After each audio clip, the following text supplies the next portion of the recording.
computer. C'est ça qui nous intéressait. Parfait. OK. Screen sharing, il va rester.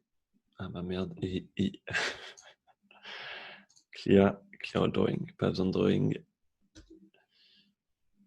Hop, clear, close, tac. OK. Donc le copywriting, qu'est-ce que c'est? Le copywriting, c'est quelque chose qu'on a souvent, en fait, qui est dans notre quotidien et surtout quand on y pense, c'est la plus vieille forme de publicité et de marketing qui existe. La publicité, ça a commencé principalement, je dirais, dans les journaux. Et dans les journaux, le seul moyen de faire de la publicité, il y a des images, mais il y a principalement du texte. Quand on regarde les pubs qui sont assez vieilles, si vous avez vu la série Mad Men, par exemple, tout est, tu vois, genre le premier épisode, si je me rappelle bien, c'est autour de Marlboro ou de Lucky Strike, les cigarettes. Et il essaye de nous, trouver un slogan, de vendre des Lucky Strike. Et dans ce cas-là, il cherche comment dire, comment approcher. En fait, c'est un slogan qui cherche un mot que les gens vont se souvenir. C'est un peu comme le McDonald's, on se souvient de leur slogan. Il y a des EDF, tu peux se souvenir de leur slogan. Enfin bref, il y a des slogans qui marchent. Et ça, les slogans, au final, ça ressemble au copywriting. Donc, ici, je vous ai mis une petite définition rapide. Le copywriting représente les mots qu'utilisent les marketeurs à l'écrit ou à l'oral. Donc, à la télé, au final, quand ils disent des slogans qu'on retient, c'est du copywriting à l'oral, en fait. À l'écrit, dans les journaux, ça arrive souvent. Et surtout maintenant, dans les publicités, que ce soit les publicités sur Facebook, il y a du texte. Alors, le texte en haut et le texte dans la vidéo. Ça joue aussi, bien sûr. Encore une fois, il y a quelqu'un qui m'avait demandé récemment, est-ce que je devrais mettre du texte dans mes vidéos publicitaires? En fait, il avait fait une vidéo. Il a mis 0 texte. Ça, je vous déconseille puisque le texte, ça aide, ça joue. Donc, si vous pouvez, mettez du texte, c'est vraiment important. Et effectivement, à quoi ça sert? Pour persuader les gens d'effectuer une action après les avoir lus ou écoutés. Donc, on va regarder comment ça peut jouer le copywriting et qu'est-ce qu'il est possible de faire. Encore une fois, si vous débutez, ce n'est pas la notion la plus importante. On vous montre dans la formation comment faire, par exemple, une page produit avec facilement, vous savez, les bénéfices avec des bullet points, avec la petite flèche, mettre en gras, puis un petit paragraphe, etc. Ça, c'est des techniques très simples qui marchent bien. Je vais vous montrer ce qu'il est possible de faire aussi lorsqu'on va créer une publicité et différents types de pages. Alors, où est-ce que c'est important en e-commerce? Je me répète, et surtout en dropshipping ici, c'est la page produit, puisque la page produit, justement, je voulais vous montrer ça juste après. Les publicités, que ce soit la vidéo en elle-même. Donc, la vidéo, il y a plusieurs options. Ça peut être la vidéo, le texte en haut ou le texte dans la vidéo en elle-même, dans votre montage vidéo. Il faut savoir aujourd'hui que si vous faites de la publicité, on va en parler après, mais sur Facebook, le texte que vous affichez en plus de la vidéo, si Facebook estime qu'il n'a pas beaucoup d'intérêt, donc ça c'est Facebook qui décide entre guillemets par rapport à son algorithme, à l'interaction des gens, etc. Il peut décider de ne carrément plus du tout afficher sur mobile le texte que vous allez écrire en plus de votre publicité. Donc c'est là où il faut avoir un texte court mais accrocheur, parce que plus c'est long, plus Facebook il va se dire ouais, lui il est relou, il veut prendre tout le feed des gens pour afficher son blabla. Non, plus c'est court, plus c'est accrocheur, plus ça marche. Il y a des éléments qui marchent très bien, on va en parler un peu après, mais par exemple la curiosité, tout le monde est curieux, tu vois, c'est un truc qui marche super bien, la curiosité, donc poser une question à quelqu'un ou alors faire une affirmation. Si tu commences un truc qui a très très bien marché, et je vous invite à l'essayer dans vos publicités, c'est de commencer la première ligne de votre publicité par « c'est vrai », 3 petits points. La majorité des gens, quand ils lisent ça, c'est une affirmation, mais en même temps de la curiosité. Ils voient « c'est vrai », ils se disent qu'est-ce qui est vrai, pourquoi il dit ça? Si vous avez une miniature un peu mystérieuse et qui a écrit « c'est vrai », 3 petits points, les yeux de la personne, généralement, c'est la miniature qui prend le plus de place. Vous savez, c'est l'image comme YouTube, l'image qu'on voit avant que la vidéo se lance. La personne va voir cette image, cette miniature, elle va se dire « ok », elle va regarder si, alors justement, si vous avez un texte court, Facebook, il y a des chances qu'il affiche quand même le texte, mais même quand bien même il afficherait le texte sur mobile, il risque d'afficher seulement les 3 premières lignes. Donc 3 premières lignes, c'est pas énorme, tu vois. Mais si tu mets « c'est vrai », 3 petits points, ça suffit. La personne veut le voir, il voit une image mystérieuse, il voit « c'est vrai », ça attise sa curiosité, il y a une affirmation, qu'est-ce qui est vrai, pourquoi c'est vrai, soit il regarde la vidéo, soit il lit le texte, il fera un des deux. Et c'est là où on cherche à accrocher justement l'attention des gens grâce au copywriting. Vous voyez, juste avec 2 mots, c'est vrai, 3 petits points, ça peut être une question. Après, je vais vous montrer des exemples, juste un exemple que j'ai fait. Vous allez me dire lequel vous préférez en termes de copywriting, je regarderai ça dans le chat. Les publicités, on l'a dit, et l'email marketing. Alors, l'email marketing, lorsque l'on commence, ce n'est pas primordial, loin de là, mais dès que vous avez un peu de trafic, rapidement, on peut faire d'email marketing. D'ailleurs, on va ajouter, je vous en parlerai après, mais des vidéos sur les nouvelles techniques qui existent. Par exemple, nous, ce qu'on conseille dans la formation, c'est soit Abandonment Protector, soit Klaviyo. C'est deux applications. Il y en a une qui est plus chère que l'autre, mais qui a plus de fonctionnalités. Donc, Klaviyo, il y a plus de fonctionnalités, mais c'est un peu plus cher. Là, vous pouvez envoyer des emails à votre base. Donc, quand vous avez des ventes, par exemple des paniers abandonnés ou des gens qui achètent, vous pouvez automatiser l'envoi d'emails pour d'autres offres. Mais ce qui se passe souvent, c'est par exemple les paniers abandonnés ou tout simplement la newsletter. On vous montre dans le module 6 sur Klaviyo, campagne emailing, comment ajouter, vous savez, une pop-up pour que la personne laisse son email. Derrière, vous pouvez créer une offre. Je te donne moins 5%, moins 10%. Tu reçois un code promo, une livraison gratuite. Bref, tu peux créer une offre quand la personne laisse son email. Mais ce qu'on veut après, c'est la pousser à l'achat. Et on verra dans l'email marketing les différentes étapes et les différentes stratégies d'email marketing qu'on peut suivre juste en termes de copywriting, encore une fois, hein, pas en termes de séquences, etc., juste en termes de texte, de contenu. Donc, si je prends la page produit, ici, il y a plusieurs techniques. Encore une fois, c'est partagé dans la formation, hein, sur Docs Club. On vous montre au début, je crois qu'on fait une grosse question et après, on a des bullet points avec les bénéfices, à mon souvenir. Donc, je vous ai remis les éléments qui peuvent très, très bien marcher. Et après, la photo de droite, on va en parler juste après. Page produit, donc premièrement, poser une question. C'est souvent pourquoi on cherche à poser une question. Vous savez, lorsque les gens arrivent sur votre store, ils arrivent la plupart du temps sur téléphone. Donc, ils sont sur leur téléphone, ils vont voir, hein, c'est toujours le même layout, quasiment peu importe votre thème. Il y a la photo du produit en haut et en dessous, il y a sa description. Donc, il y a le prix, etc. Mais il y a photo, il y a les infos et après, il y a la description. Si on veut convaincre la personne plus que nécessaire, c'est-à-dire que si la personne, juste en voyant la photo du produit et le prix et l'offre que vous faites, par exemple la réduction et les étoiles d'avis client, se dit « je vais acheter le produit », si elle se dit « non, je ne l'achète pas tout de suite », comment on fait pour la pousser à l'acheter? Alors, on a mis des avis clients, ça c'est la b.a-ba, c'est très bien. Maintenant, on va jouer sur le copywriting. Copywriting, on va chercher à faire en sorte qu'on utilise des mots qui vont convaincre la personne d'acheter notre produit. Comment faire en sorte que la personne lit souvent beaucoup de texte? Parce que mine de rien, si vous avez du bon texte et plus vous en avez, plus il y a des chances que si une personne lit tout, elle passe à l'action. Parce que plus elle va lire, plus en fait vous allez la convaincre d'acheter votre produit. Donc comment on fait pour donner envie à quelqu'un de lire un gros paquet de texte? Eh bien, on lui attise sa curiosité. C'est pour ça qu'on va commencer par poser une question. Lorsque l'on va commencer par poser une question, on peut justement parler du produit. Sur Docs Club, à mon souvenir, je vais essayer de le mettre ici. Je vais vous le partager après sur Docs Club. Hop, je vais le chercher. On va regarder ce qui avait été fait. Alors, je crois que c'était dans les accessoires. Après, il y a plusieurs produits. Je vous le mets ici, on va le voir ensemble. Alors, ici, c'était, vous voyez, première tac, boum, il y a une question. Est-ce que vous saviez que 85% des chiens souffraient de l'anxiété? On pose une question aux gens et les gens peuvent se demander, ah ouais, comment ça? Enfin, tu vois, ça peut attiser la curiosité. Ensuite, ici, on a deux affirmations et découvrez, boum, on affiche le produit et pourquoi utiliser notre coussin. Et là, c'est intéressant parce qu'on liste les bénéfices. Et vous voyez, c'est très simple. Quelqu'un qui a la flemme de lire, il scrolle, il fait OK, le meilleur panier pour chien, pourquoi pas. Il avance, il se dit ah ouais, les 85% des chiens souffrent de l'anxiété. C'est vrai, il regarde son chien parce qu'a priori, il a un chien s'il est intéressé par ce produit.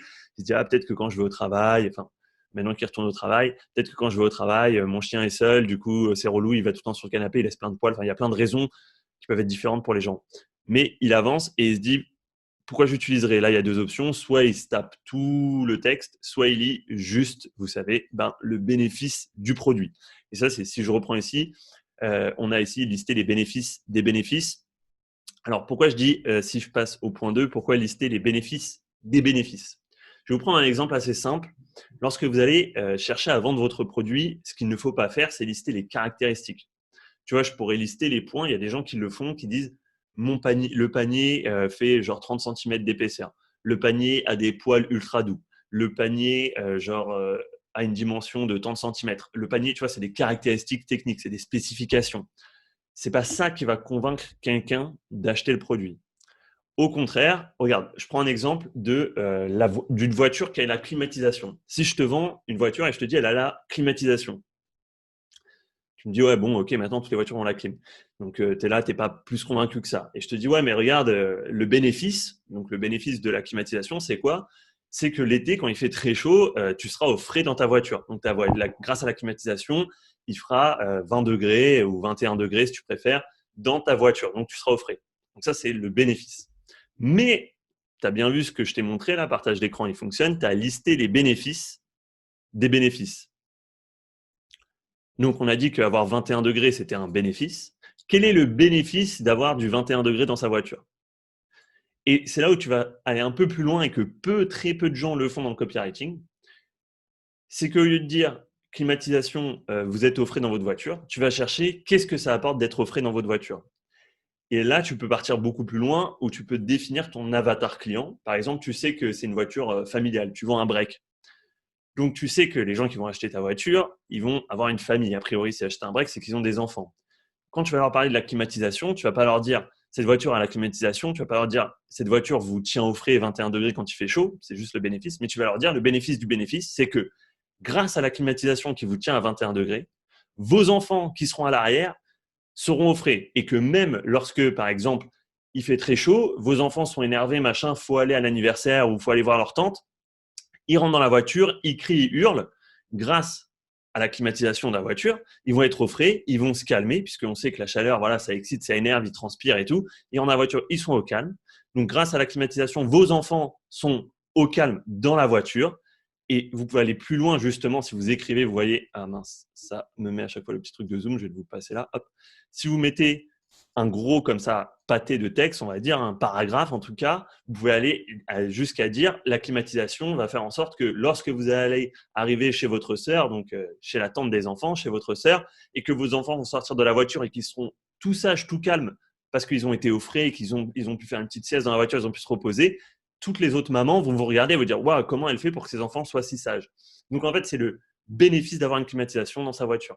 C'est pas juste la voiture fait du froid, tu vois, ça, ok, tout le monde le sait. C'est pas toi, tu es au froid dans ta voiture, mais c'est carrément, on va chercher encore plus loin ça dans le copywriting, c'est carrément de la preuve sociale où on dit à la personne, dans notre cas, on imagine qu'on vend un break qui a une climatisation ou une monospace, en tout cas pas une smart, où on vise des parents et on peut se dire, eh bien, grâce à cette climatisation, les autres parents vont te juger comme un bon parent parce que tes enfants vont être au calme dans la voiture parce qu'elle est au frais, donc ils vont pouvoir se reposer, ils vont pas être excités. Et quand ils vont sortir de la voiture, ils seront pas genre plein de sueur, en train de crier, en train de se battre, et ils seront genre posés, limite ils ont fait une petite sieste. Et juste en texte comme ça, tu peux souligner, tu vois, le bénéfice du bénéfice. Donc, si je le fais en paragraphe, j'aurais fait quoi? J'aurais mis ma flèche avec mon petit texte comme ça, reste à 21 degrés ou vous tient au frais, même l'été, même en canicule. Tu vois, genre juste le bénéfice. Et après, dans ce paragraphe, j'aurais attaqué mon bénéfice du bénéfice.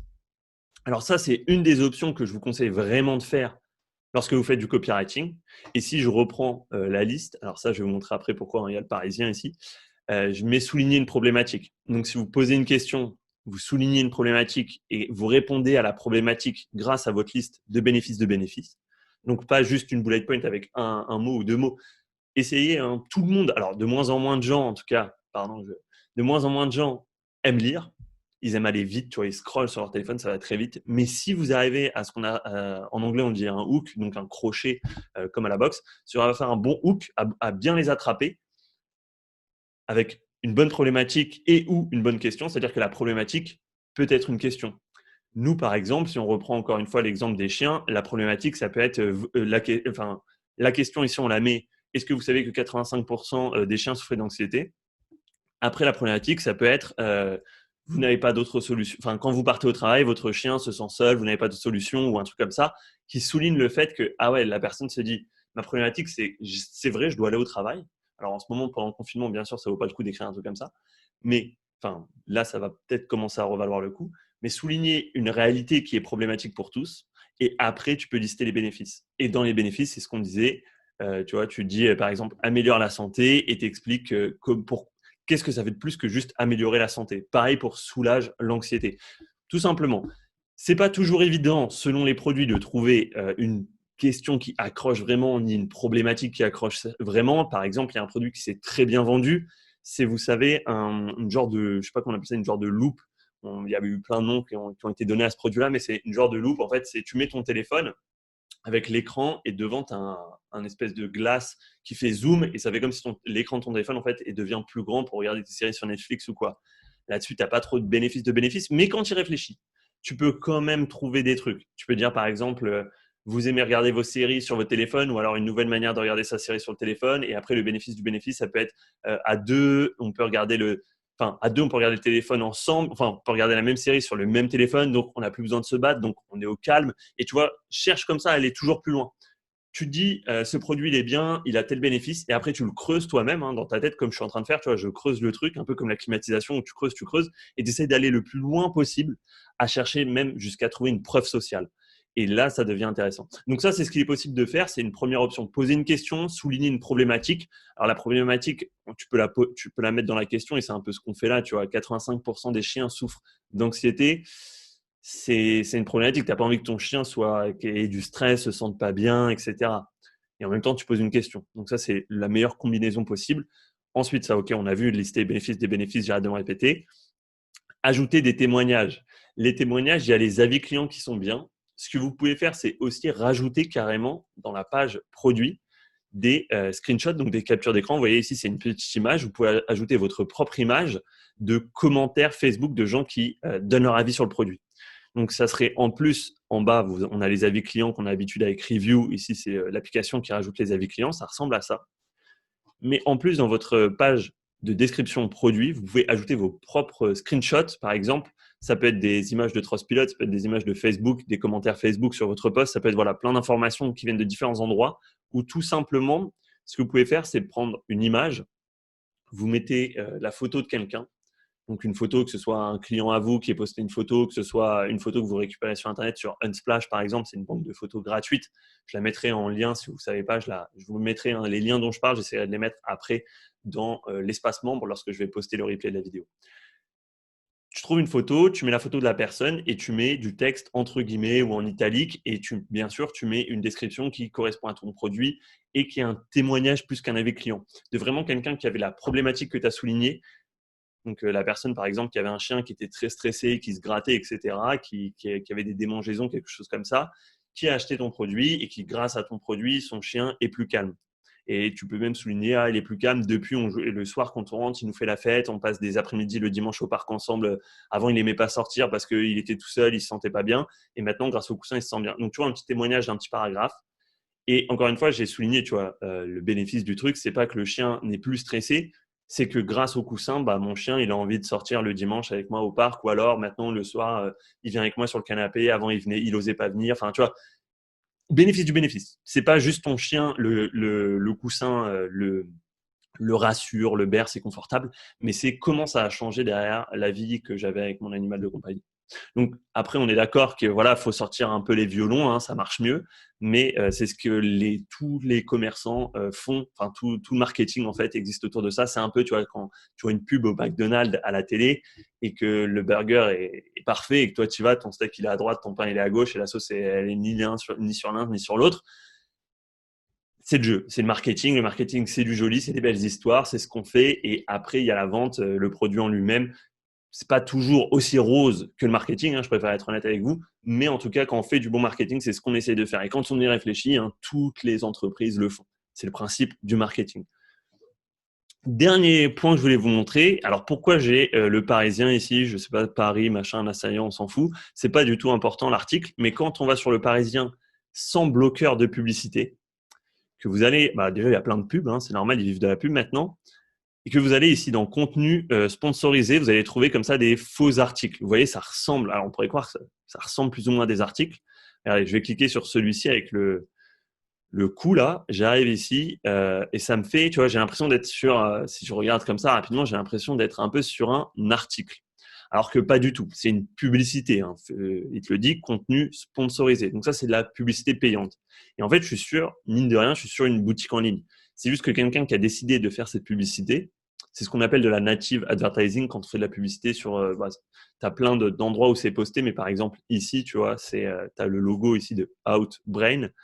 On utilise principalement la publicité Facebook qu'on vous montre, mais tu peux aussi utiliser par exemple ici Outbrain pour faire des publicités, ce qu'on appelle natives, qui finissent par exemple sur Le Parisien. Quand je clique sur la publicité, j'arrive ici. Et tu vois à quoi ça ressemble. C'est pour ça que je te l'avais mis dans le slide. Adopter un style d'article. C'est que quand j'arrive ici, la page produit, ça en fait, c'est pas vraiment une page produit, tu vois, c'est un article. De quoi s'agit-il? Voilà, il y a des gifs, il y a beaucoup de texte. Très bon copywriting, puisque le copywriting, c'est écrire beaucoup de texte. Et tu vois, ils en ont mis pas mal, ils ont mis beaucoup d'images, ils ont mis beaucoup d'informations.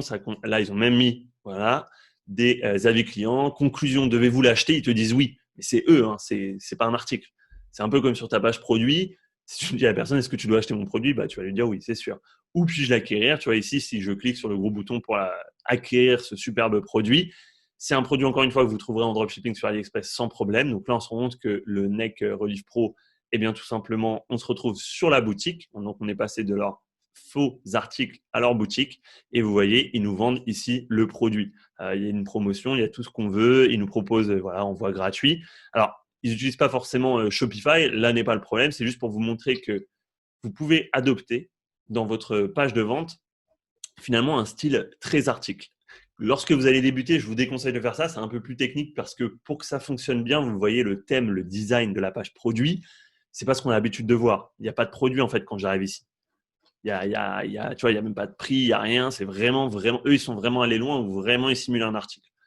Ici, je vous ai mis un deuxième exemple. Je vais vous le présenter. Je vous mettrai les liens encore une fois dans la rediffusion dans l'espace membre. Vous voyez, il a même fait une vidéo YouTube. Comment une montre connectée peut vous être utile? Alors, je vais couper le son, mais elle a déjà séduit et trouvé. Voilà, il te fait une vidéo YouTube, un montage. J'ai l'impression que c'est simplement une fausse Apple Watch qui vend quand on voit le design. Il met des photos avec des gens. Comment peut-on vraiment obtenir une montre connectée performant à bas prix? Tu vois que eux, c'est des gens qui font vraiment que du copywriting, puisque leur marketing, si tu regardes sur Le Parisien, c'est juste une image. Donc, il n'y a même pas de vidéo pour convaincre la personne. Donc, c'est souvent plus dur. Et pourtant, ils t'envoient sur un article. Ils ont même pris des clips de BFM TV, j'ai l'impression, qui parlent du produit. Voilà, ils te mettent des gens qui courent, des gens qui ont la montre. C'est une vidéo de 7 minutes 20 quand même. Ça dure assez longtemps. Et après, direct, ils attaquent avec une question. Ils attaquent avec une question. Donc, tu vois l'importance d'avoir des questions. C'est le hook, c'est attaquer la personne pour qu'elle puisse taper. Ensuite, eux, ils ont vraiment un long article et on retrouve leur bullet point.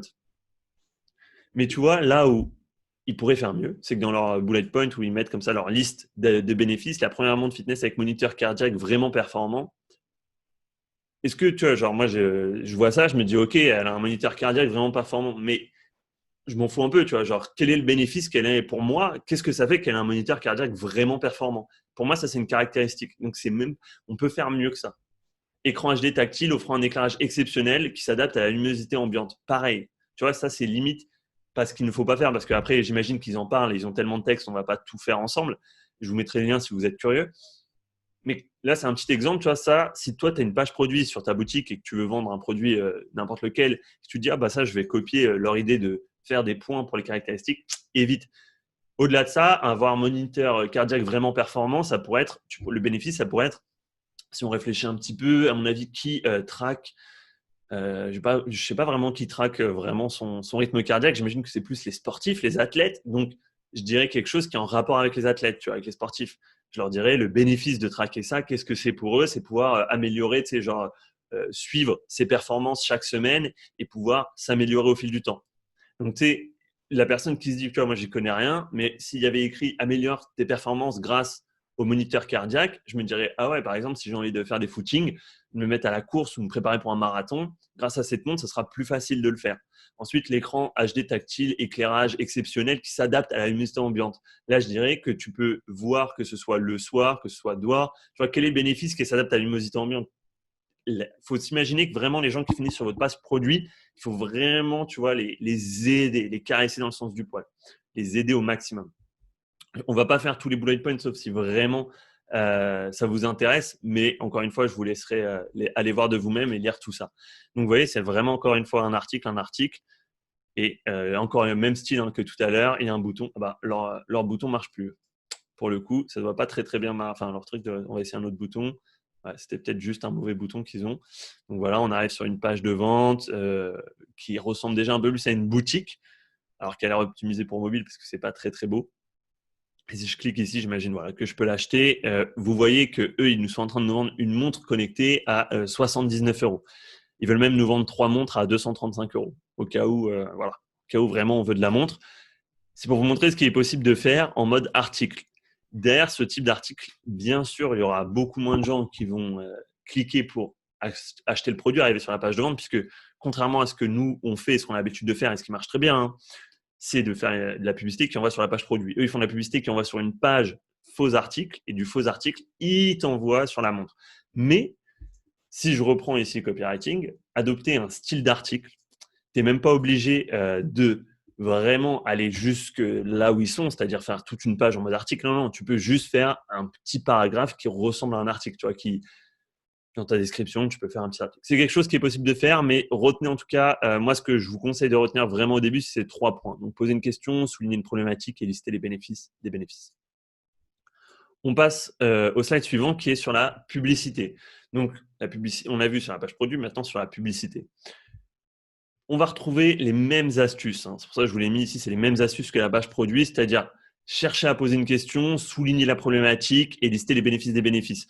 Que ce soit, enfin surtout, ces 3 points, ce que je vous conseille, c'est vraiment de les incorporer dans votre vidéo. Donc le texte dans votre vidéo, la majorité des gens, encore une fois, ils regardent 3 secondes d'une vidéo. 3 secondes. Donc si tu fais une vidéo de 30 secondes, c'est 10%, ils regardent. Pas grand-chose. Mais comment les obliger, entre guillemets, ou les forcer, ou les inciter à regarder plus que 3 secondes? Eh bien, c'est là où on va chercher à vraiment attirer leur attention, attirer leur curiosité, que ce soit par des affirmations, que ce soit par des questions ou pour souligner une problématique. Souligner une problématique, si je reprends leur montre connectée et que je me dis je vais viser les gens qui font du sport parce qu'elle calcule le rythme cardiaque, par exemple. Je vais commencer ma publicité par dire découvrez comment cet athlète ou ce gagnant de triathlon, tu vois, quelque chose qui résonne vraiment à mon audience, a pu améliorer ses performances ou a pu battre son propre record ou a fait, je chercherai par exemple quels sont les records amateurs en tout cas de marathon et je dirais, tu vois, comment il a pu battre le marathon en moins de, je sais pas, je connais un marathon peut-être 3 heures et 20 minutes, tu vois, un truc comme ça. Et là, le client, il va regarder, enfin le prospect qui est sur sa publicité, il va regarder les premières minutes, les 3 premières secondes. Et de les 3 premières secondes, il va se dire, si tu vois, j'attise sa curiosité, comment cet athlète a obtenu des résultats rares, performants, qui pourraient plaire et que je sais que les gens qui font du running pourraient être curieux, ben, je sais qu'ils vont regarder plus de 3 secondes. Et après, j'enchaîne, découvrir cette superbe montre qui est un truc cardiaque performant, enfin un moniteur cardiaque ultra performant. Et là, je liste les bénéfices des bénéfices de la montre. Donc, c'est pour ça que je vous ai mis en simplement publicité en termes dans la vidéo de reprendre la même logique que la page produit. Encore une fois, les 3 premières secondes sont les plus importantes. Essayez vraiment de capturer la personne et c'est là où, lorsque vous avez une audience définie, si vous vendez un produit et que vous savez à qui vous le vendez, par exemple, les paniers pour chiens, je pourrais me dire, en fait, les paniers pour chiens, je vais les vendre que aux gens qui ont des petits chiens ou des bulldogs.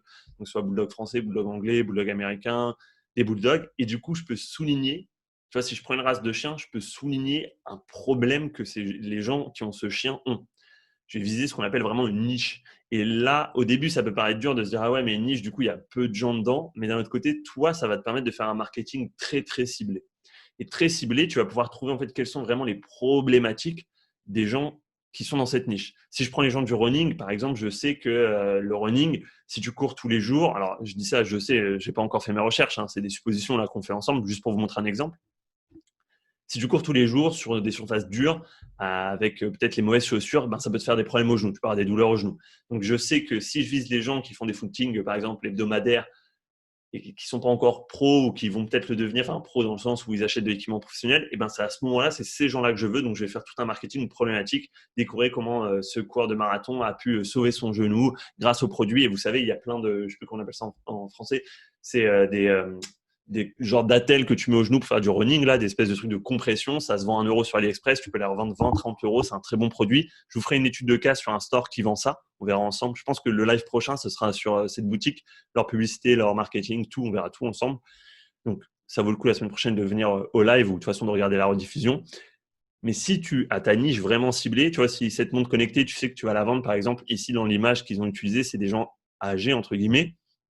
En tout cas, c'est un couple, on dirait un peu retraité, tu vois. Donc, j'imagine que dans leur copywriting, dans leur page produit, ils doivent te parler du bénéfice de la montre qui est monitorer sa santé, monitorer son activité physique pour être sûr de, par exemple, pas avoir de douleur au dos, ce genre de choses. Il faut vraiment en fait aller plus loin que se dire je vends ce produit, je fais cette pub, j'envoie.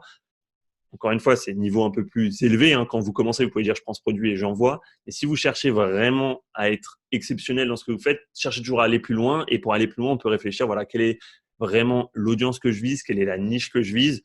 Et dans cette niche, comment j'identifie leurs problématiques, comment j'utilise leurs problématiques pour attirer leur attention sur moi, sur mes publicités, sur mes produits. Et après, dans mes produits, dans ma page produit, comment j'envoie les bénéfices. Donc, c'est vraiment ce qu'on va chercher à faire.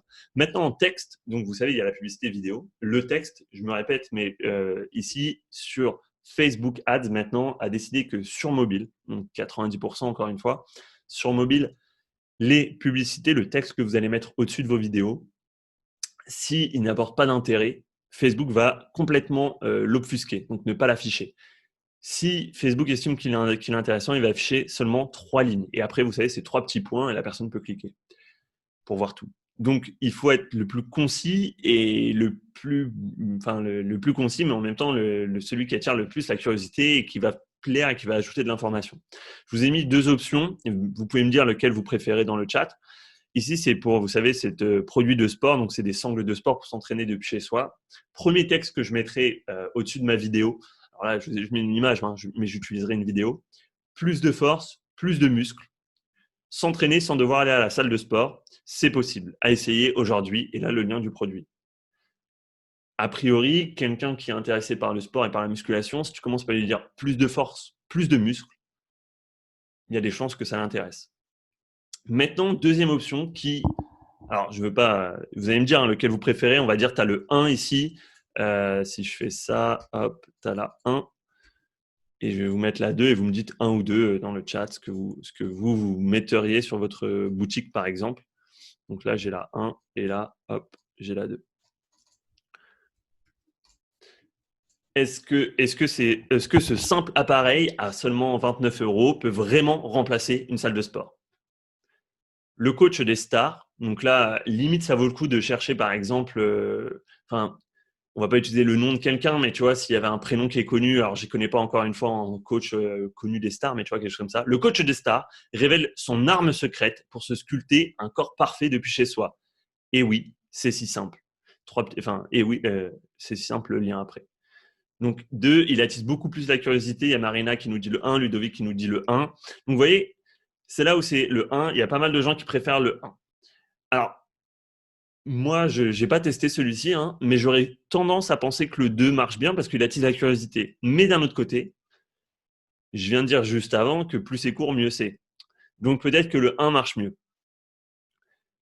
Le seul moyen de savoir, encore une fois, lorsqu'on fait du copywriting et lorsqu'on fait de la publicité, c'est que malgré le fait qu'on est très bon, qu'on teste plein de choses, qu'on a fait plein de publicités, qu'on sait plein de trucs, à moins de vraiment, vraiment connaître son audience, c'est-à-dire qu'être un professionnel du sport, etc.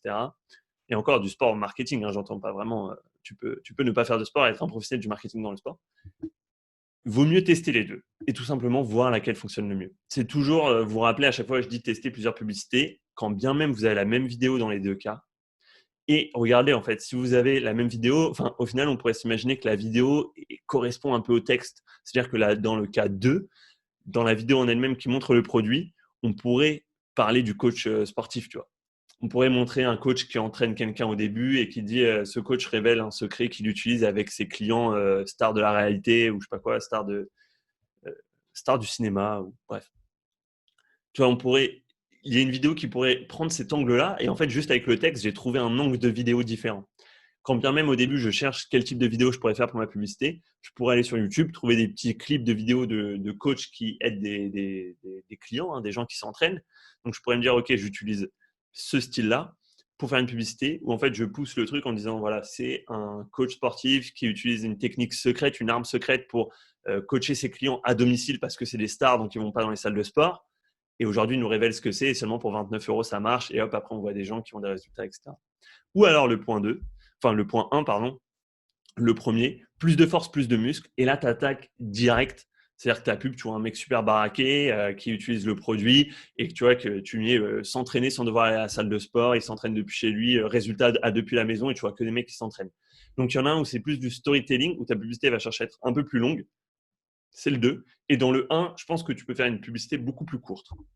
Voilà, c'est les différents types de textes de publicité. Lorsque vous allez écrire votre première publicité, alors encore une fois, si vous débutez totalement, vous pouvez copier un peu ce qu'on fait dans Docs Club, ce qu'on vous montre en vidéo, il n'y a pas de souci.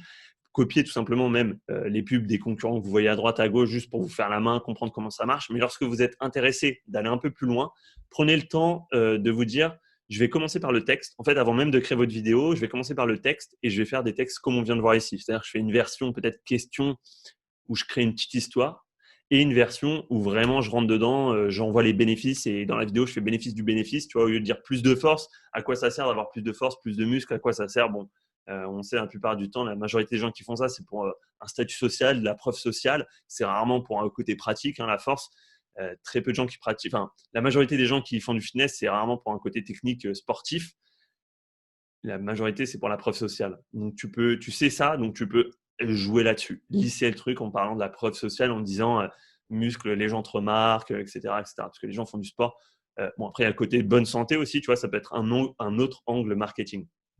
Donc là, encore en 10 minutes, même pas 5 minutes, on a trouvé plusieurs façons de marketer un produit juste en parlant de copywriting. Tu vois, j'ai juste parlé de la description et je me suis dit, ah donc je pourrais faire une vidéo qui liste que les bénéfices, une qui liste carrément le côté très preuve sociale, tu vois, une qui liste par exemple la santé, vraiment qui te tient en bonne santé, une qui peut lister les gens qui font, alors santé, je mettrais avec diet ou régime, les gens qui cherchent à vraiment perdre du poids. Donc tu peux marketer ton produit comme étant le meilleur produit pour perdre du poids depuis chez soi sans devoir aller à la salle de sport. C'est possible qu'il y a des gens, tu vois, quand ils sont en surpoids et qu'ils cherchent à perdre du poids, ils ont un peu honte d'aller à la salle de sport, ils osent pas trop, etc.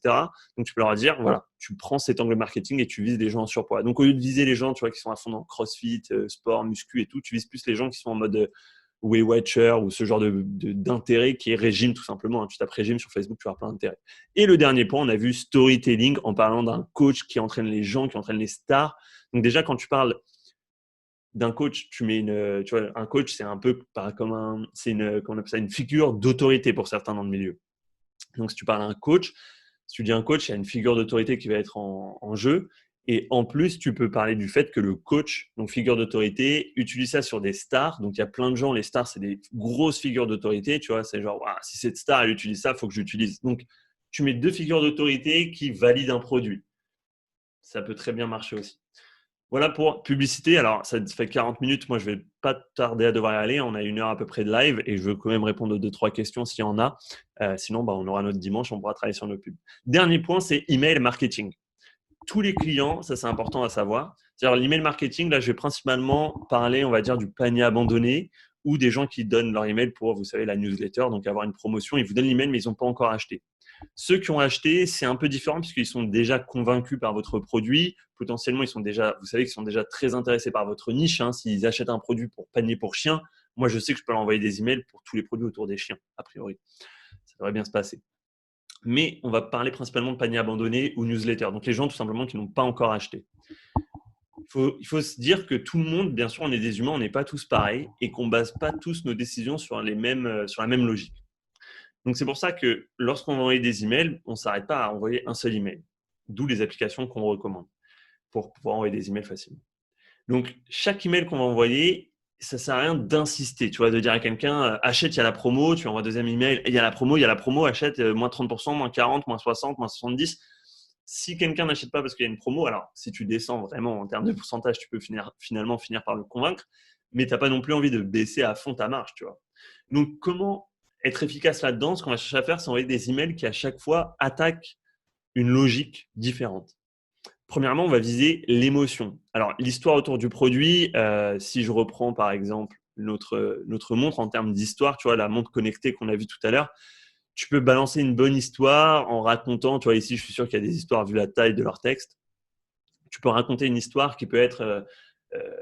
ils le font dans leur vidéo YouTube. Tout à l'heure, j'ai regardé un peu la vidéo YouTube où ils disent qu'en fait, il y a des gens, et c'est vrai, alors pour la Apple Watch, j'imagine que pour leur montre, c'est faux, hein, mais pour la Apple Watch, c'est vrai, il y a des gens, tu sais, qui font du vélo en montagne, par exemple, qui ont une mauvaise chute, et en fait, la Apple Watch, elle contacte les urgences, donc aux États-Unis, le 911, les pompiers ou le SAMU, dès qu'elle sent que tu as une chute et qu'elle voit que ton rythme cardiaque a chuté ou un truc comme ça, enfin, dès qu'elle sent que ta santé est en danger, elle a un système automatique où elle l'appelle, elle envoie un truc de SOS de secours et les urgences peuvent te localiser puisqu'elle envoie les coordonnées GPS.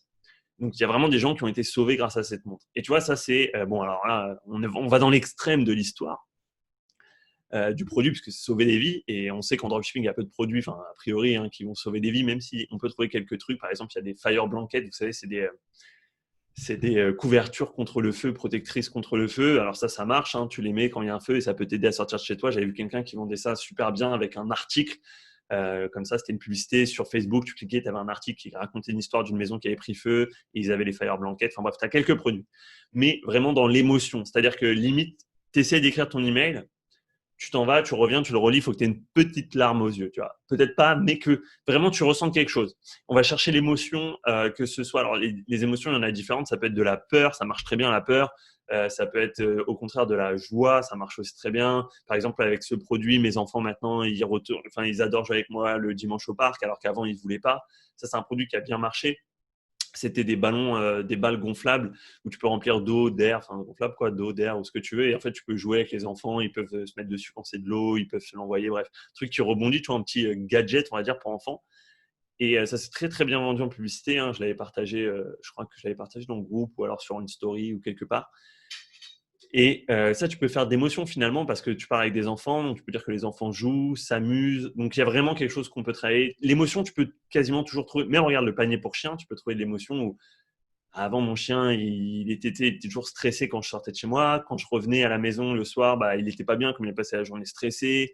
Il n'osait pas jouer avec moi le dimanche parce qu'il se sentait mal et tout. Grâce au panier, il est dedans, il est trop confortable, il fait que de dormir. Ou alors, il était très excité, maintenant il se calme, il fait que de dormir et tout. D'ailleurs, j'ai un pote qui a acheté le panier et c'est vrai, hein, il a un Jack Russell, c'est les petits chiens, un Jack Russell Terrier, qui sont super excités.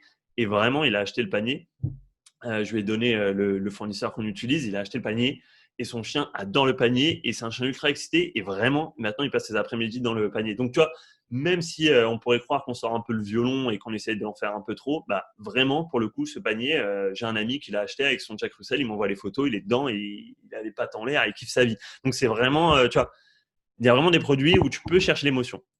Il y a quelqu'un qui arrive à écrire sur notre sur notre truc. Émotion, alors je bloquerai pour l'écriture, enfin si vous pouvez ne pas écrire pour qu'on puisse lire. Témoignage client, donc ça les témoignages clients, ça revient à ce qu'on a dit plus tôt dans la page produit, c'est faire un email où en fait juste tu balances un, deux ou trois témoignages clients. Mariana, je t'enverrai, Mariana, je t'enverrai le panier prochain si tu veux. De toute façon, tu dois pouvoir le trouver. Témoignage client, donc screenshot de vos témoignages. Donc ça peut être juste, encore une fois, ça peut être des témoignages sur Facebook, sur Trustpilot, que ça peut être des messages privés sur Instagram, sur vos commentaires Instagram, ça peut être de n'importe où. N'hésitez surtout pas à faire vraiment un petit storytelling autour des témoignages. Il y a des gens qui vont très bien répondre à l'émotion que vous allez leur donner dans le premier email, d'autres qui vont très bien répondre au témoignage client. Et vous savez, témoignage client, c'est le fameux, tu passes devant un restaurant, il y a la queue ou un bar ou une boîte de nuit, tu es intrigué, tu regardes pourquoi il y a du monde, qu'est-ce qui se passe. Ben, c'est pareil, témoignage client, quand les gens se rendent compte qu'il y a du monde qui achète, qui est positif, avec un email, ils peuvent se dire « Ah ouais, c'est intéressant ». Si vous avez un produit qui est un peu, tu vois, le panier pour chiens, je peux mettre des photos des chiens dans leur panier, ça marche très bien. Mais si vous avez un produit qui peut être utilisé, vous pouvez envoyer par exemple un lien vers une vidéo YouTube que vous avez fait, quelque chose comme ça, qui éduque un peu plus l'utilisation du produit si nécessaire. Un panier pour chien, pas besoin. Autre type d'email, c'est directement envoyer une promotion. Donc, si on envoie une promotion, ça, il y a des gens, ils répondent très, très bien à la promotion, hein. Même moi, quand par exemple, il y a le Black Friday sur Amazon ou les trucs comme ça, j'ai envie d'acheter un produit, il est à X% off, j'achète. Vous n'êtes pas toujours obligé de faire une promotion en termes de prix. Vous pouvez faire une promotion, que ce soit si vous achetez ce produit, je vous offre un e-book, je vous offre un deuxième produit ou je vous offre la livraison si elle est payante. Il y a plein de types de promotions qu'on peut faire. Ce qui marche le mieux, on ne va pas se mentir, bien sûr, c'est de dire de l'argent en moins. Si vous avez une offre aujourd'hui sur votre site avec un produit qui est déjà avec un prix barré, vous pouvez rajouter un code promo. Donc sur Shopify, vous pouvez créer un code de réduction et vous envoyez le code de réduction dans l'email. Et comme ça, en plus, c'est facile pour vous de traquer qui a utilisé le code de réduction, parce que sur Shopify, vous allez voir le nombre d'utilisation du code promo dans le menu code de promotion.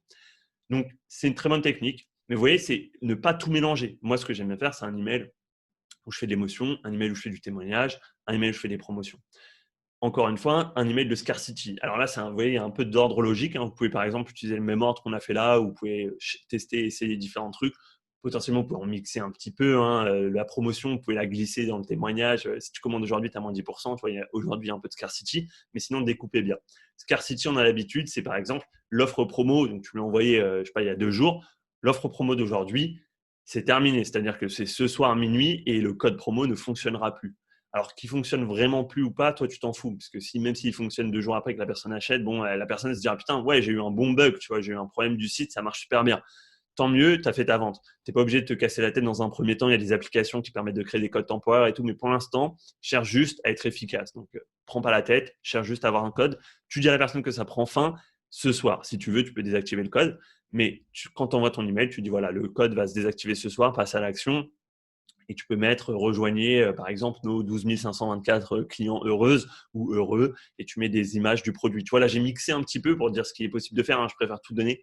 Mais quand tu vas commencer, tu sais, genre, si on prend un entonnoir, quand tu commences ton email, le sujet, essaye de te dire ce sujet d'email, il se base sur l'émotion. Et après, potentiellement, bon, à la fin, tu peux glisser un témoignage, une promotion, une scarcity, un petit truc, tu vois. Mais le corps, l'objet de ton email, la mission la plus importante que tu veux passer, tu prends un de ces points-là pour l'envoyer.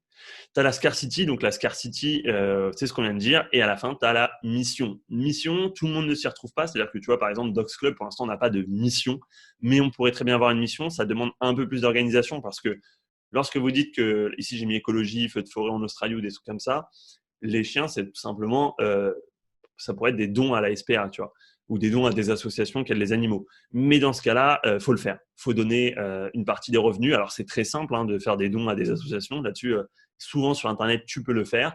Et en plus, c'est du type de tes impôts.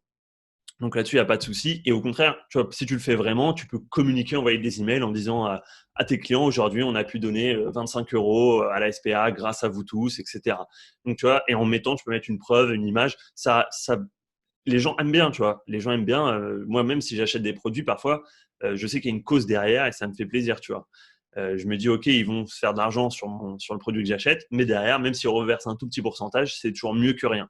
Donc, avoir une mission, c'est bien dans ta communication et c'est aussi bien, alors, communication globale, que ce soit en termes de publicité, en termes de texte, que ce soit dans ta page produit, tu peux en parler aussi, que ce soit une page dédiée avec des images de tous les dons que tu fais, ça peut être aussi une option. Et bien sûr, les dons, tu les fais par rapport aux bénéfices que toi, tu récupères. Mais c'est aussi très bien par email marketing, où tu peux, alors ici, je vous ai mis écologie, feu de forêt, j'avais vu quelqu'un qui vendait des produits et à l'époque des feux de forêt en Australie, qui reversait une partie de ses bénéfices aux associations pour les pompiers en Australie. Et ça marchait très bien. C'est-à-dire qu'il vendait un produit qui était quelconque, tu vois, et le produit avait aucune utilité, c'était un produit, un accessoire. Et cet accessoire fonctionnait très très bien en termes de vente parce qu'il reversait 50% des bénéfices aux associations des feux de forêt en Australie. Donc, les gens achetaient plus pour soutenir et agir par rapport à la catastrophe qui avait lieu que vraiment pour le produit. Lui, c'était vraiment poussé, mais rien n'empêche l'un et l'autre. Tu vois. Donc voilà, pour l'email marketing, les différents angles qu'il est possible de faire. Encore une fois, si tu as choisi ta niche et que tu connais bien ta niche, rien ne t'empêche de choisir un nom qui correspond encore plus à ta niche. Et aussi, alors ici, tu vois, je te l'ai mis, c'est pour les paniers abandonnés, les newsletters. Ça, attention tout de même à pas se limiter à ça et à pas rentrer que dans je vais chercher la vente, je vais chercher la vente, je vais chercher la vente. Ce qui peut être intéressant de faire, mais c'est si tu connais bien ta niche, là on parle, c'est un peu plus technique. Après les lives, chacun à son niveau, il n'y a pas de souci, vous pouvez revenir dessus, etc. C'est pour ça qu'on les enregistre. Mais ce que tu peux faire, c'est par exemple, si je reprends mon exemple des gens qui courent le dimanche, là, les runners, eh bien, eux, les gens qui aiment les faire les footings, tu sais que potentiellement, quelles sont leurs problématiques, qu'est-ce qui leur semble d'intérêt autour de cette niche. Bah, si je vois qu'il y a un semi-marathon qui est organisé à Paris, ou il y a un truc qui est organisé, ou enfin, tu vois, tout ce qui tourne autour de ça, je peux envoyer des emails juste informatifs. Juste informatif. Tu demandes rien à personne, tu envoies un email, tu sais, tu leur demandes pas d'acheter, tu leur donnes pas de code promo, tu leur dis ouais, vous avez vu ce semi-marathon organisé à Paris, voilà les news. Pourquoi? Parce que mine de rien, déjà l'email marketing, le système qui envoie les emails, il va apprécier que les gens ouvrent vos emails. Vous verrez que vous aurez souvent plus de gens qui vont ouvrir l'email si vous leur vendez rien dedans, s'il n'y a pas un titre qu'ils cherchent à vendre. Les gens, ah ouais, il y a le semi-marathon qui est organisé, eh ben je vais cliquer, je vais aller voir. Donc voilà ce qu'on peut faire, c'est aussi ajouter juste de l'information, des infos comme ça. Voilà, maintenant, c'était ce qu'on peut faire en copywriting. On pourra plus tard développer plus. Vous avez vu, là, c'était juste 4 slides et on a quand même beaucoup parlé, beaucoup de vues, de choses. Si vous avez quelques questions sur le copywriting, n'hésitez pas. En termes, je vous laisse le temps là d'écrire les questions. En même temps, je vais je vais vous faire quelques autres annonces. Dès la semaine prochaine, on va avoir quelqu'un de plus qui va rejoindre l'équipe et qui viendra dans le groupe Facebook pour répondre aux questions, participer avec tout le monde et au mieux vous accompagner, parce que j'ai vu qu'il y a certaines personnes qui ont beaucoup de questions. Donc, on aura quelqu'un qui va vous aider là-dessus.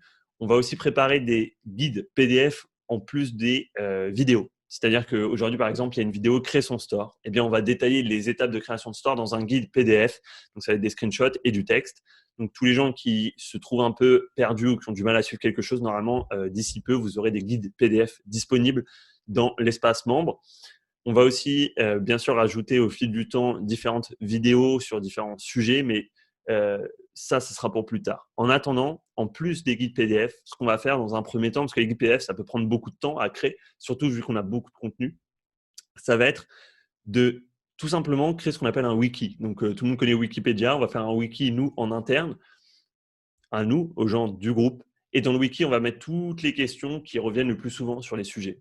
Comme ça, lorsque vous avez une question, au lieu de devoir chercher dans le groupe Facebook, parce que ce n'est pas toujours évident, le groupe Facebook, vous irez dans le document. Donc, ce sera un document comme Word accessible, un Google Doc, et vous pourrez rechercher. On va essayer de l'organiser au mieux par sujet, ou sinon vous faites, vous savez, CTRL F ou pomme F sur Mac, et vous pouvez chercher, taper votre question, le mot-clé de votre question. On fera une vidéo comment chercher. Et dans le wiki, on verra ensemble un maximum de questions, de problématiques que les gens ont, que ce soit sur la création de store, la publicité, etc.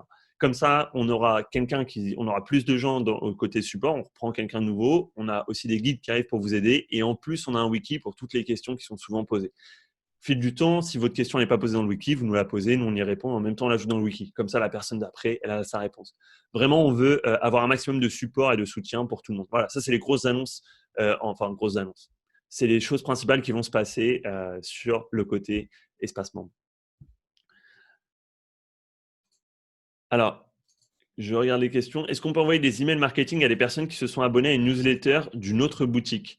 Alors, Bastien, si c'est l'autre boutique, elle est à toi. Alors, il y a deux trucs, Bastien. Si tu as une boutique à toi, par exemple, si imaginons que j'ai une boutique pour les chats et que j'ai Dogs Club pour les chiens, les gens qui laissent leur email sur la boutique pour les chats, avec la RGPD, ils veulent juste, normalement, tu peux juste leur envoyer des emails avec la boutique pour les chats. Maintenant, techniquement, rien ne t'empêche de exporter la liste des emails, l'importer sur l'autre outil et d'envoyer les emails avec ta deuxième boutique. Mais bien sûr, il faut que ce soit toi qui es la première boutique. Mais au niveau RGPD, tu ne dois pas échanger les emails comme ça, tu ne peux pas divulguer, transvaser les emails à droite à gauche. Mais techniquement, rien ne t'empêche de le faire. Antoine qui me dit c'est un spécialiste dans quel domaine? Et dans alors Antoine, je vois pas de quoi tu parles, si tu peux développer ta question. Lorsque l'on teste nos différentes créatives avec différents copywriting, c'est mieux de les tester en campagne de clic ou d'achat. Mathieu, ce que je te conseille de faire, c'est alors si tu fais des vidéos différentes au début, on se rappelle pour choisir la vidéo, c'est plus vue de vidéo qu'on disait, ou si tu as une photo, j'avais dit ça peut être juste en interaction, donc les gens qui mettent des commentaires, tu cherches. Ça va dépendre où est-ce que tu en es. Si tu en es à l'étape de pour l'instant, je fais pas d'argent, donc tu cherches tes premières créatives, je te conseille de suivre ces étapes, de faire soit vue de vidéo, soit interaction si c'est juste une image. Et donc, si tu as deux fois la même vidéo, au tout début, tu peux mettre c'est le texte qui est différent, mais le même objectif qui est vue de vidéo. Si maintenant, tu as déjà un business qui tourne, donc déjà des vidéos qui te rapportent de l'argent, dans ce cas-là, les nouvelles que tu vas tester, ce que je te conseille de faire, tu prends tes meilleurs adsets, donc les meilleurs intérêts, et tu vas les tester en mettant par exemple tes différentes nouvelles créatives et tu verras lesquelles marchent le mieux par rapport à tes meilleures audiences. Tout ça, bien sûr, sans couper les audiences qui marchaient avant. Donc, soit tu débutes et tu fais ce que tu disais, interaction ou vue de vidéo, soit ça se passe déjà bien pour toi et auquel cas tu fais vue de vidéo. Alors, Antoine qui nous dit dans la partie Google Ads est moins clair que le module Facebook. Alors, Antoine, si tu peux élaborer autour de ça, peut-être pas pendant le live, mais si tu peux envoyer un email en me disant pourquoi, et comme ça, nous, on pourra refaire tout simplement la partie Google. S'il y a des vidéos vraiment spécifiques dans Google que tu comprends pas, n'hésite pas et on pourra le refaire. Mariana qui nous dit comment on peut vous contacter pour les questions. Alors Mariana, les questions, il y a deux endroits. C'est soit le groupe Facebook, si tu as un problème autour du e-commerce, dropshipping, etc. Si tu as un problème technique, tu nous envoies un email à support@ecomfamily.fr. Je vais poster bientôt les règles du groupe Facebook dans le groupe Facebook tout simplement pour être sûr que les gens sachent comment déjà nous contacter. Tu vois, Mariana qui se pose la question et aussi pour qu'on soit plus clair sur comment fonctionner dans le groupe Facebook, qu'il n'y ait pas des messages qui spam, qui servent à rien. Vous pouvez nous parler du copywriting pour des produits qui ne résoudront pas un problème. Par exemple, le maillot de bain. Alors, Zohair, si tu cherches à vendre un produit type maillot de bain, le copywriting est un peu plus difficile et un maillot de bain, au final, c'est plus l'image que tu vas vendre. Mais donc, si tu vends l'image physique de la personne, tu vends un peu de la preuve sociale. Donc, ton copywriting, il peut être autour de la preuve sociale, il peut être aussi autour de Pourquoi les gens mettent des maillots de bain? Alors, c'est pour se baigner, bien sûr, mais la majorité des gens, qu'est-ce qu'ils font? Ils bronzent en maillot de bain. Bronzer, tu as les lignes de bronzage. Et bon, faut être honnête, hein, les gens, quand ils se mettent en maillot de bain, si c'est pour aller à la plage, par exemple, tu as le côté technique où c'est là où tu vois, il y a un peu déjà plusieurs audiences. À qui tu vends des maillots de bain? Est-ce que tu vends des maillots de bain à des femmes? C'est juste pour genre, justement être matu vu, enfin, tu vois, genre avoir le plus beau maillot de bain, le plus sexy à la plage. Ou alors, c'est quelqu'un qui fait de la natation et qui veut un maillot de bain efficace, concret, qui colle bien pour gagner en vitesse. Donc, bon, j'imagine qu'on va, comme il fait beau en ce moment, j'imagine que c'est plus récréatif. Et dans ce cas-là, il faut penser plus à la preuve sociale, essayer de taper le truc en disant maillot de bain qui attire l'œil ou qui réduit les lignes de bronzage. Mais c'est vrai que vraiment un maillot de bain, c'est comme un t-shirt, si je prends l'exemple. Un t-shirt, tu peux dire, mais encore une fois, c'est là où il faut après, ça va dépendre de la qualité de ton produit, mais tu peux dire, c'est respirant pour les sportifs ou alors en coton très épais, très agréable à porter. Donc, pourquoi ça fait quoi qu'il soit agréable à porter? C'est-à-dire qu'à la fin de la journée, tu vas pas être plein de sueur, il va pas te coller même s'il fait 35 degrés. Donc, tu vois le bénéfice du bénéfice. Mais c'est un peu plus technique, mais cherche quand même le bénéfice du bénéfice. Alors, faut-il se focaliser, Valentin qui nous dit, faut-il se focaliser sur un site comme Facebook ou tous en même temps, Instagram, AliExpress, Droppoint pour la recherche d'un produit winner? Valentin, ce que je te conseille de faire, c'est de passer pour l'instant le plus de temps sur Droppoint, puisqu'il va te faciliter la vie en termes d'identification des produits winners. Mariana qui a plein de questions. Mariana, si c'est des questions autour du e-commerce ou du dropshipping, essaye de les poster dans le groupe Facebook. Essaye de faire un post par question le plus détaillé possible. Si c'est vraiment des questions généralistes autour d'un sujet, pareil sur le groupe Facebook. Mais c'est mieux le groupe Facebook parce que si tu me dis que tu as plein de questions, c'est sûr qu'il y a d'autres gens qui ont sûrement une des questions similaires à la tienne. Et c'est aussi pour ça qu'on va faire le wiki, donc le Wikipédia en interne. Comme ça, tes questions que tu poses, si on les répond une fois, après on peut les poster dans le wiki. Et les gens qui reviendront potentiellement avec la même question pour leur dire, au lieu d'à chaque fois se répéter, leur dire, attends, on va voir le wiki. J'ai une question qui n'a rien à voir. Kakoul envoie la question. J'ai vu sur Facebook que certains utilisaient d'autres fournisseurs, Lightbox et Banggood. C'est possible de les rajouter sur nos stores. Alors, Joseph, rajouter différents fournisseurs qu'AliExpress, je te déconseille déjà, quand tu commences, ça va être la galère. Ensuite, la plupart ne sont pas toujours aussi sérieux que les fournisseurs que tu peux trouver sur AliExpress. Ils ne sont pas tous des applications qui sont liées avec Deezer, Dessert, tu sais, l'application qui fait tout automatiquement. Vraiment, ce que je conseille, c'est AliExpress, ça marche très bien. Tu vois, le panier pour chien, on le livre en 3 jours avec du stock en France, c'est sur AliExpress. Si je fais plusieurs sites monoproduits, je dois changer de pixel à chaque fois. Alors, Soso, si tu crées plusieurs boutiques différentes, je te conseille d'avoir un pixel, oui, différent pour chaque boutique. Très important.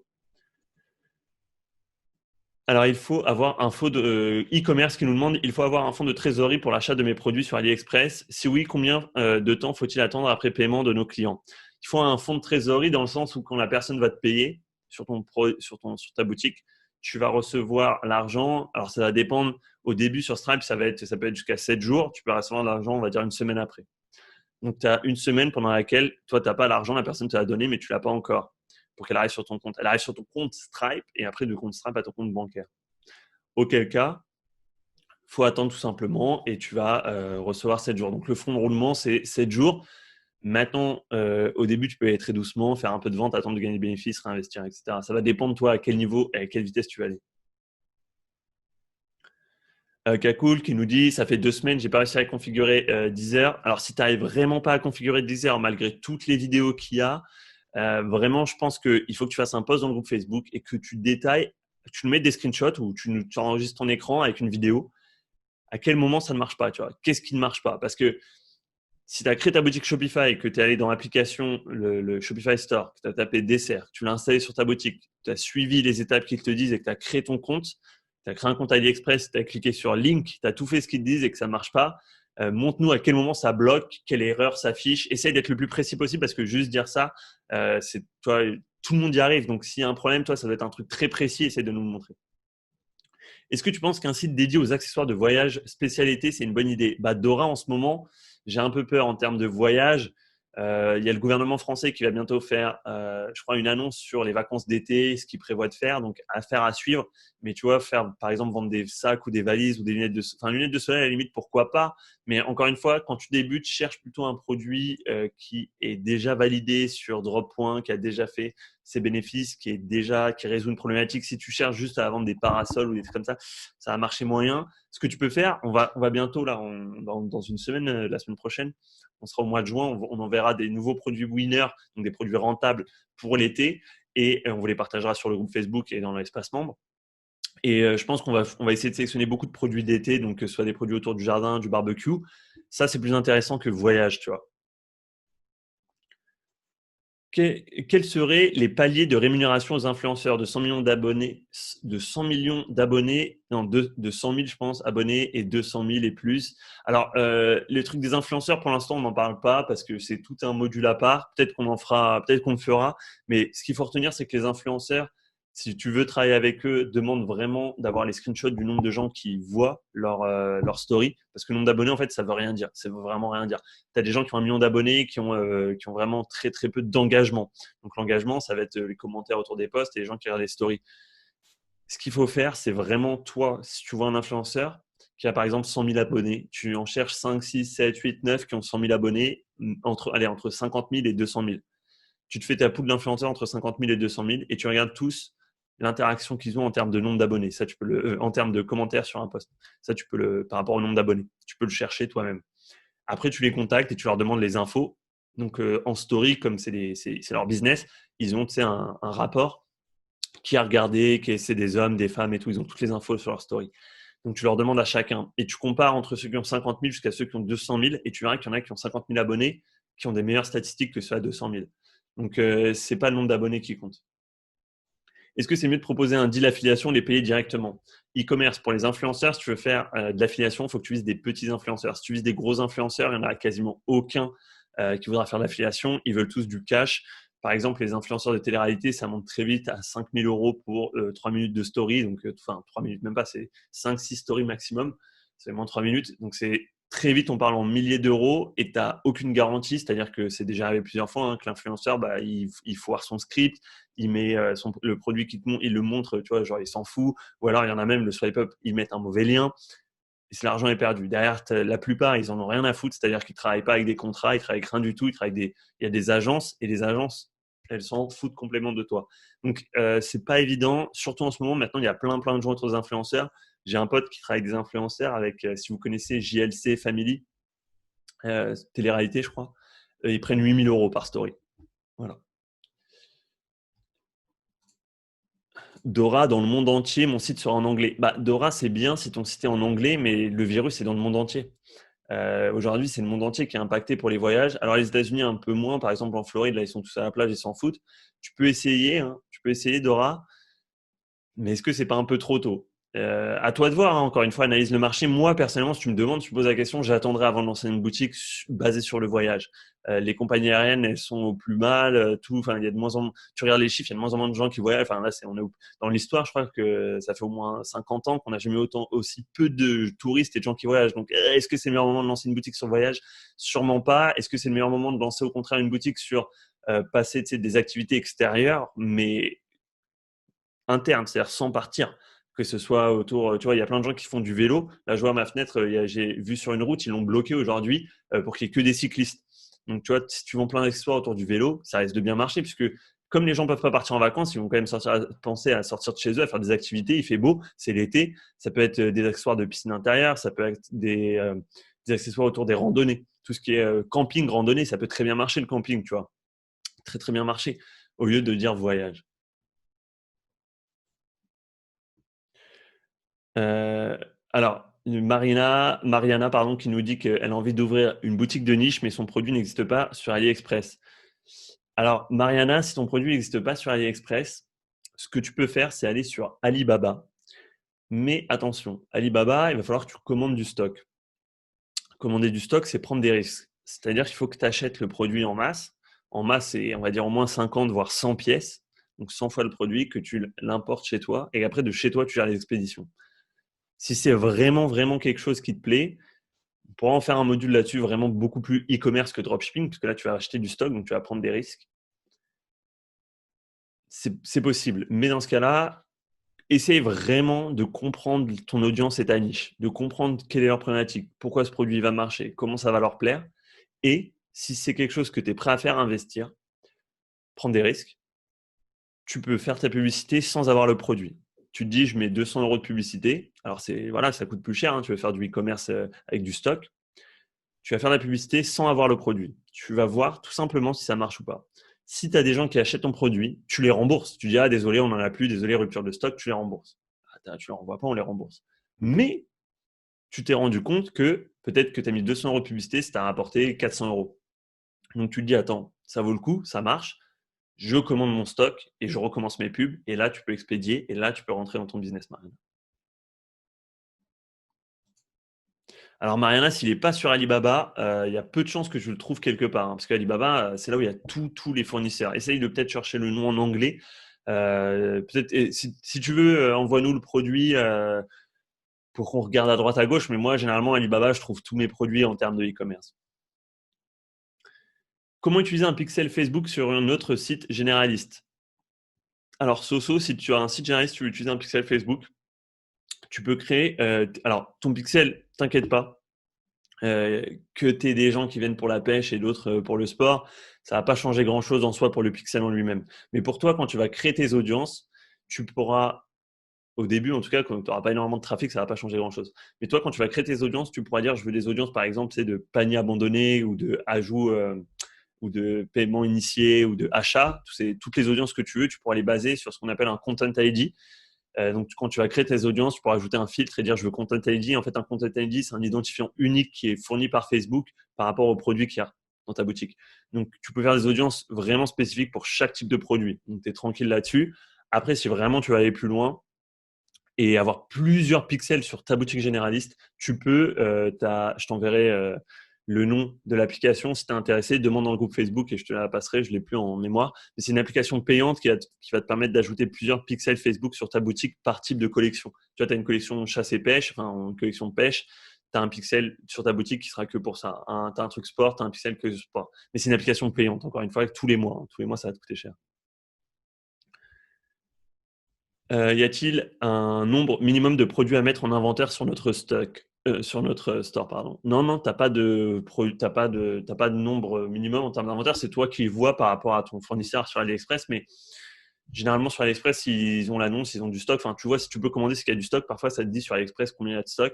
Mais tu peux avoir un produit en stock, tu peux le vendre sur Shopify, il n'y a pas de problème. Tu peux même décider sur ta page produit, si tu regardes, si tu cherches sur Google, sur Shopify, comment vendre un produit quand il n'y a plus de stock, tu peux cocher une case et dire je continue à vendre même sans stock sur ma boutique. Donc, il y a pas de... Mariana qui nous dit c'est du cannabis CBD. Ouais, Mariana, là, ça va être chaud. Là, ça va être chaud. Si tu veux vendre du CBD, légalement en France, je sais pas trop. Le vendre sur Internet, je sais pas trop. Après, tu veux peut-être pas vendre en France, mais je connais pas de gens qui font du dropshipping CBD. Désolé.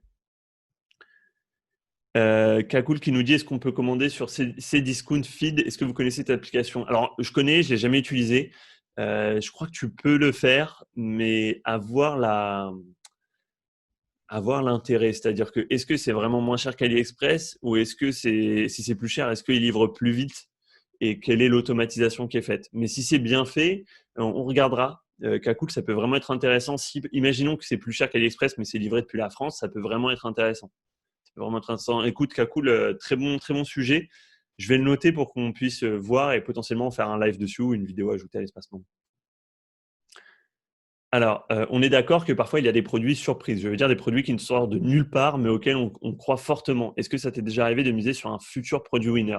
Alors, Sam, ça m'est déjà arrivé, hein, pour être honnête. J'ai déjà vu un produit, je me suis dit, putain, il est trop cool, ça va marcher. Et ben, devine quoi, ça n'a pas marché.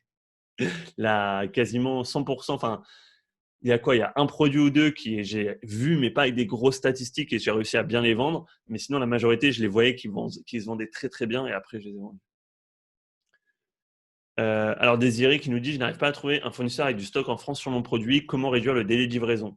Dans un premier temps, tu ne pourras pas, c'est-à-dire que tant pis, tu passes par AliExpress Standard Shipping actuellement et dès que tu commences à faire de l'argent, tu pourras plus tard passer par un agent. Un agent, c'est simplement quelqu'un tu vas lui donner plus d'argent pour la plupart ou alors tout simplement, il faut que tu aies au moins 50 commandes par jour et il va améliorer ton temps de livraison. Il pourra en tout cas te proposer de passer par des lignes de logistique, par exemple Lyon Express, qui sont un peu plus rapides mais qui coûtent un peu plus cher. Donc, il va t'améliorer tout ça, mais généralement, ils veulent travailler avec c'est comme un agent immobilier, tu vois. Il veut travailler avec toi si tu veux acheter une maison. Eux, ils veulent travailler avec toi si tu as au moins 50 ventes ou si tu payes d'avance les commandes. Donc, voilà. Désiré, on explique. Ouais, Mariana, désolé pour le CBD, je connais pas. Je connais pas de fournisseur. Ayant une double nationalité, Amérique latine et Europe, est-ce que tu conseilles de créer une société boutique hors EU pour toutes les ventes en Europe et une société en Europe pour toutes les reventes aux USA, Amérique latine, etc. Utilité, exonération de TVA. Alors, en termes, je ne suis pas un avocat fiscaliste ni un comptable, donc c'est juste mon opinion comme ça. Mais e-commerce, on va finir là-dessus d'ailleurs. Euh, Ce qu'on va faire, c'est que, enfin, si tu veux, toi, créer une société à l'étranger pour vendre en France, tu peux totalement. Maintenant, si toi, physiquement, tu restes en France et que tu as une société à l'étranger qui fait de l'argent, j'imagine que tu veux utiliser l'argent de ta société, tu vois, à l'étranger. Donc, tu veux rapatrier l'argent en France sur toi. Et là, le fisc, ils vont te dire, bah, mon coco, pourquoi tu as une société à l'étranger? En gros, tu fais du blanchiment. Enfin du blanchiment, tu fais pas du blanchiment, de l'évasion fiscale, puisque tu as une entreprise basée à l'étranger et tout l'argent qu'elle gagne, tu la ramènes chez toi en tant que particulier français. Ça, c'est encore une fois, c'est mon avis, hein, je suis pas expert là-dessus. Donc, si tu fais ça, si tu fais un montage avec une société à l'étranger, soit tu décides de déménager dans un pays qui peut être par exemple la Thaïlande, l'Uruguay, Panama, des pays qui te taxent sur 0% sur une société qui est à l'étranger, qui gagne de l'argent et que tu rapatries sur N+1. Soit tu restes en France, l'argent que ton entreprise à l'étranger elle fait, elle reste à l'étranger. Donc ça, la France, elle ne sait même pas que tu as une société à l'étranger à la fin de la journée si l'argent revient jamais chez toi. Soit tu ramènes l'argent en France et tu la déclares en France et la France va te taxer comme une entreprise française au final. Et inversement, si tu as une entreprise par exemple basée en France, ça on le détaille dans l'espace membre, dans les vidéos, module 6, ou dans le bonus, je crois, sur la comptabilité et l'expatriation fiscale. Si tu as une société en France et que tu vends en Amérique, la fiscalité française s'applique, mais l'histoire de la TVA, c'est que si tu vends en France, si toi tu vends aux États-Unis, les Américains, ils ont ce qu'on appelle une sales tax, mais les États-Unis, le gouvernement américain, ils n'ont aucune idée, grâce au dropshipping, ils n'ont aucune idée que toi tu vends des produits là-bas. La sales tax, personne ne va te la demander. Voilà. Donc c'est toi qui vois là-dessus. Sam qui nous dit, c'est quand l'apéro comme family? Bah, on va attendre un petit peu quand même que ça se calme. Peut-être fin de l'été. Honnêtement, je préfère que tout le monde soit à l'aise. Que t'imagines l'angoisse si on fait un événement et que je sais pas, il se passe quelque chose avec quelqu'un qui est malade ou quoi. On décime le groupe. Non, on va éviter. Donc, on va prendre le temps, on va se mettre à l'aise. Je pense qu'on fera un premier apéro fin de l'été, j'espère. J'aimerais bien en tout cas.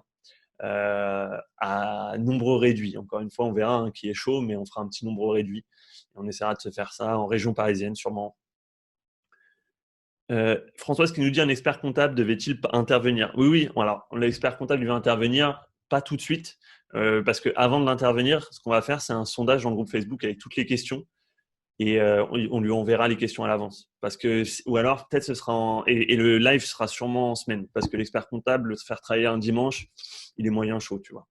Moi, je veux bien me connecter le dimanche, mais lui, il est moyen chaud. J'ai juste besoin de l'aide pour savoir comment me rapprocher d'un fournisseur, vu que ce n'est pas possible d'avoir le CBD sur AliExpress. Mariana, pose la question sur le groupe Facebook, on verra comment on peut te répondre. Il y a peut-être des gens qui s'y connaissent plus que nous en CBD en termes de légalité et de fournisseur. Alors, Zoahir qui nous dit, j'ai contacté un fournisseur qui a que 17 commandes sur AliExpress et qui me dit qu'il a du stock en France, livraison est de entre 7 à 15 jours. Est-ce que c'est intéressant? Alors Zohir, je ne sais pas si tu as vu le premier live qu'on a fait, qui a enregistré. On parlait justement des temps de livraison et de la France. Ce qu'il faut que tu fasses, tu lui dis, ah ok, c'est cool, je veux que tu me provides, allez, tu peux lui demander 5, donc 5 shipping tracking number, donc tracking number de colis qu'il a expédié depuis la France. Et tu regardes, et tu vois, tu dis, je veux 5 tracking number. Si le mec te ghost, c'est-à-dire qu'il te répond pas, bon bah déjà tu as ta réponse, c'est-à-dire que le mec c'est bullshit. S'il te sort un pipeau magique, bah enfin tu vois très bien, c'est-à-dire que les fournisseurs sérieux, au pire il va te dire ah, j'en ai que 3, 4 ou j'en ai un ou deux, enfin tu vois. Et s'il dit j'en ai pas, déjà c'est pas très rassurant, c'est-à-dire qu'il dit qu'il a du stock mais qu'il a jamais envoyé de colis. C'est bizarre. Enfin voilà, tout simplement tu lui demandes des preuves et hésite pas à lui dire est-ce que c'est vraiment du stock en France ou alors c'est juste une express line, shipping line, est-ce que c'est une express line depuis la Chine? Et dans ce cas-là, ça met 7 à 15 jours. Parce que du stock en France qui met 7 à 15 jours, tu vois, Colissimo, à moins que le mec il y aille en vélo ou en trottinette, non, c'est plus rapide que 15 jours. On va faire une dernière question, puis après moi je vais y aller, je vais vous souhaiter un bon dimanche, hein, parce qu'on a du boulot. Est-ce que vous avez toujours vos publicités Facebook avec Pierre qui tournent, car j'ai entendu dire qu'à cause du relancement des publicités par les entreprises, certains avaient été impactés par des ralentissements de CA, et moi-même j'ai l'impression d'avoir fait quelques ventes en moins. Penses-tu qu'il y a eu un ralentissement? Alors Ludovic, nous, effectivement, sur Docs Club, on a ralenti les trucs, enfin, on a réduit les publicités, on en avait qui tournaient moins bien, donc effectivement, à la fin du confinement, de toute façon, il y a les CPM augmentent, hein, le coût par 1000 impressions augmente. Maintenant, il faut pas tomber dans le piège de. Alors là, c'est réel. Hein. Effectivement, les gens passent moins de temps sur leur téléphone puisqu'ils repartent au boulot, ils sortent, le confinement il fait beau, tu vois, ils sont moins chez eux, bloqués sur leurs réseaux sociaux. S'il y a moins de gens, on paye plus cher, ce qui est normal pour que les gens voient les pubs. Mais moi, c'est après, tu vois, tant d'années dans le milieu, je me dis enfin, on peut toujours trouver du contexte. C'est-à-dire que je peux toujours me dire, ah, aujourd'hui, ça va pas parce que, tu vois, il fait beau. Ah, c'est le long week-end. Ah, mais c'est le week-end de Pâques. Ah, mais attends, c'est le troisième jeudi de la pleine lune. Enfin, à la fin, en fait, tu peux rentrer dans un truc qui est malsain où, tu sais, genre, toujours quand ça va pas, tu vas chercher quelque chose et tu peux trouver. Je sais que c'est pas le cas, hein, là, tu me demandes juste. Mais effectivement, en ce moment, ça augmente, les CPM augmentent. En fait, là, pendant le confinement, c'est pour ça que c'était vraiment le meilleur moment de se lancer. Ça coûtait vraiment pas cher. Ça va revenir un peu plus normal comme avant, un peu plus cher comparé au confinement, mais rien de fou non plus.